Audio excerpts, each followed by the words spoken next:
శనివారం మారుతికి వడమాల. రాహు శని బాధలు తొలగిపోవటానికి మంగళ శనివారాల్లో వడమాలను హనుమంతునికి సమర్పించండి. ఆంజనేయునికి వడమాల అర్పించడం ద్వారా ఈతి బాధలు, నవగ్రహ దోషాలు తొలగిపోతాయి. ముఖ్యంగా మంగళ శనివారాల్లో వడమాలను ఆంజనేయునికి సమర్పించడం ద్వారా శనిగ్రహ దోషాలు తొలగిపోతాయి.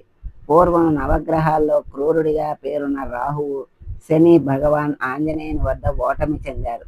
ఆ సమయంలో ఆంజనేయుడు భూలోకంలో ప్రజలు శని రాహువు ఇబ్బందులు ఎదుర్కొంటే రాహువుకి ఇష్టమైన మినపప్పును, శనికి ఇష్టమైన నూనెతో వడలను తయారు చేసి వాటిని మాలగా కూర్చి తనకు సమర్పించే వారికి దోషాలు ఉండవని వరమిస్తాడు.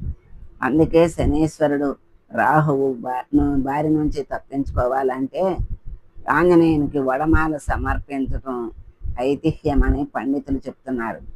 ఆంజనేయుడు పుట్టింది శనివారం.